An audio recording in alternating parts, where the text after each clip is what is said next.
spoke yesterday of the sisters, the missionary sisters of the Sacred Heart of Jesus, the sister order to the missionaries of the Sacred Heart.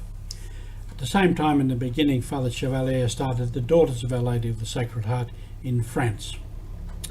This is Mission Alive. I'm Roger from the Mission Office. And I want to continue a little bit in our history. The mission to what we now know as Papua New Guinea was the first mission of the congregation.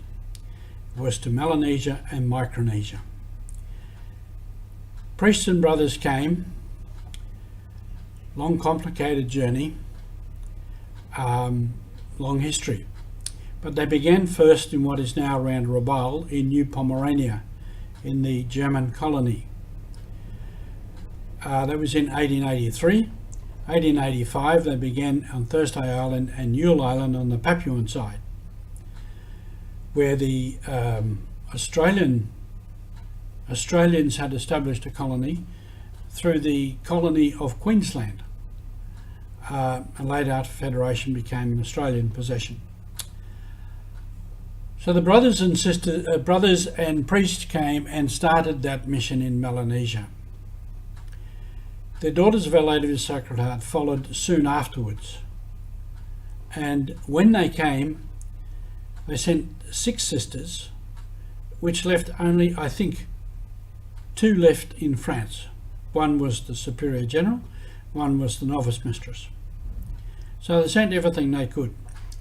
Likewise, when Chevalier sent his priests and brothers, he sent nearly everybody that he had.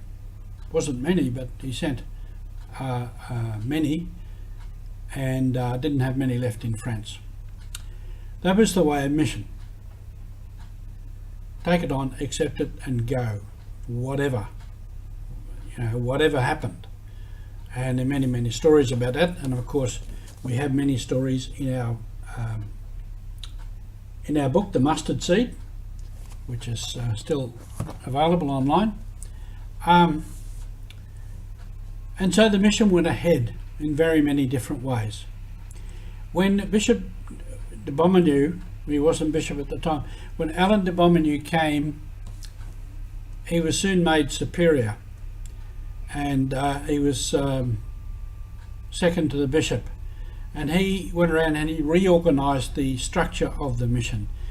Whereas previously you had one priest or one brother in one village, which followed the French model at the time, he established main stations in a main village, and these stations had outstations, and the sisters took up a key role in those main stations.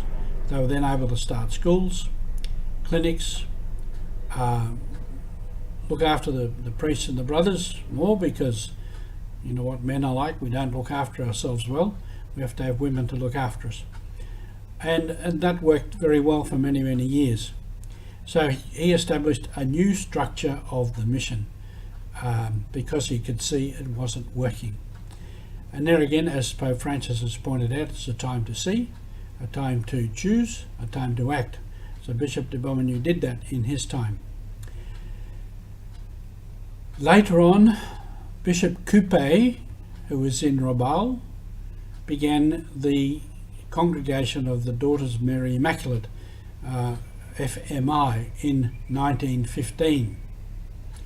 And his policy was that he had to have one group of people who went deeply into the faith in order to evangelize the rest of the people. And that's another story in itself, the story of the FMI, very interesting. Alan de Beaumanoux, where by now he was bishop, he began the Handmaids of the Lord, or the ADs, in 1918 on the Papuan side, and they were centred at Kabuna. They were, both of these were local congregations, and the purpose was to serve the people, to serve the evangelisation of the peoples. And these are still continuing today. Apart from that, Alan de Beaumanoux also began the Little Brothers of St Joseph, which has become defunct. And then later out on Sadir in eastern Papua, Bishop Doyle began the Sato Brothers. They too have ceased to exist. This is the way of mission. Continually seeking the way forward and methods, structures, organisations that will serve the mission of evangelising. We're all on mission. Thank you for being with us.